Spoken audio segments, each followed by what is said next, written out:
Não costumo comparar violências, preconceitos. Eu acho que violência é violência, preconceito é preconceito, né? E todos eles têm um efeito, né? Mas, em nossa sociedade, o machismo é muito forte. É muito forte e muito presente. Automaticamente as mulheres trans e travestis tendem a sofrer mais por conta desse machismo. O que não é o fato de que eu, como homem trans, também não sofro.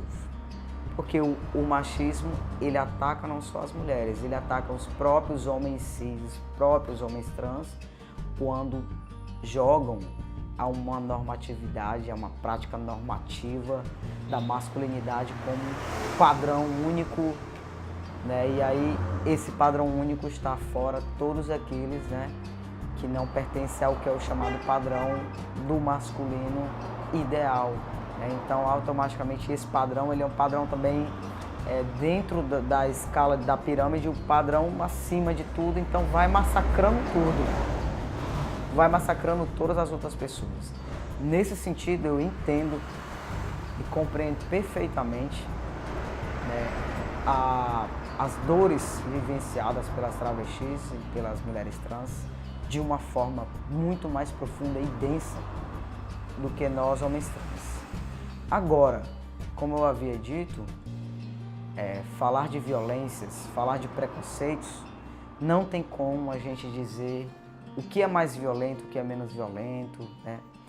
Mas assim, nós podemos lembrar de fatos que nos atingem socialmente e nos atingem como pessoas trans e deixam marcas profundas, né? Como o caso da Dandara, né? Que foi uma morte extremamente violenta, a nível mundial, podemos dizer, né? Que atingiu a várias partes do mundo e tudo mais, várias pessoas do mundo souberam desse caso. Então foi uma morte dolorosa em vários sentidos. Essa morte da Dandara, ela tem um significado para os malfeitores. Chama-se exclusão social. Não queremos você aqui. Não aceitamos você aqui. Precisamos te excluir, dar um sumiço à sua pessoa para não vermos você todos os dias. Porque a sua presença afeta a nossa dignidade. Assim a sociedade, seus argumentos internos e às vezes externaliza esses argumentos, que foi o que aconteceu com os malfeitores, né, que fizeram tal crime.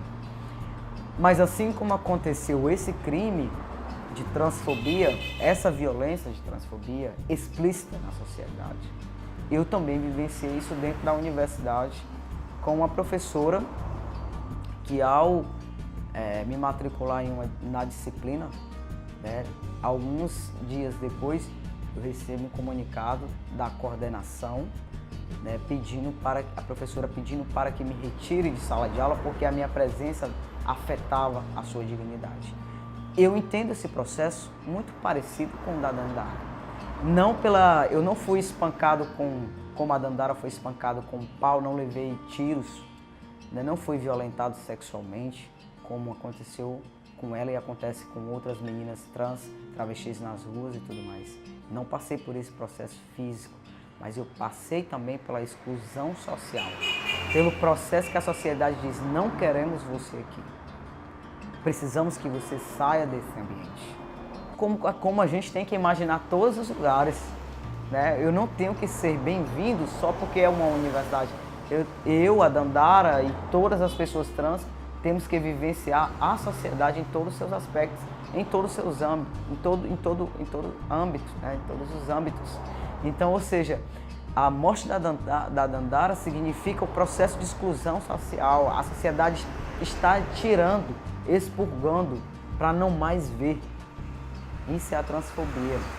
E no momento em que um professor, uma professora pede para que o aluno se retire de sala de aula, ele está fazendo esse mesmo processo dos malfeitores, de tirar da sua vista aquilo que afeta a sua dignidade. E isso é transfobia também. Por isso que eu não costumo colocar em níveis, né? Automaticamente nós não devemos aceitar nenhum tipo de transfobia. lutar contra todas as transfobias e preconceitos. Eu vivenciei muito medo na rua quando eu era pré-T e quando eu estava em início do processo, porque ainda fica muito aquela questão andrógena. E aí essa questão andrógena mexe muito com as pessoas transfóbicas a ponto de deixarem muitas vezes violentas. Então eu tinha, por exemplo, medo de usar o banheiro, eu tinha medo de fazer uso de um banheiro público, porque determinados signos, ainda apresentavam determinados signos femininos, então aquilo eu tinha um certo medo e receio de sofrer uma violência por conta disso. Não sofri, mas existem casos de outros homens trans que vivenciaram essas violências físicas e verbais também com relação à sua identidade. Hoje esse medo ele diminuiu muito, também por conta da minha questão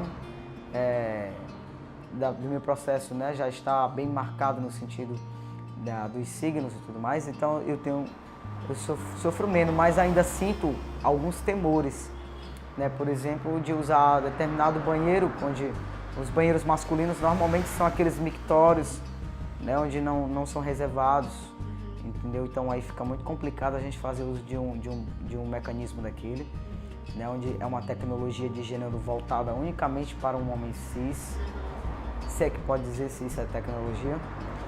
E aí, ou seja, então eu não tenho acesso, então aquilo me dá um temor, já tive que não usar e ter que prender e ter que ficar naquela angústia nesse sentido, Já tenho determinados temores relacionados a grupos de homens onde você presencia o machismo muito forte, então eu evito andar nesses ambientes e conversar com essas pessoas também por conta disso. Então existe sim esses medos, que com certeza não são os mesmos medos das mulheres trans, Sim, lógico, por sermos transgêneros, transexuais, mas a gente sabe que o machismo é muito mais violento com elas, muito mais.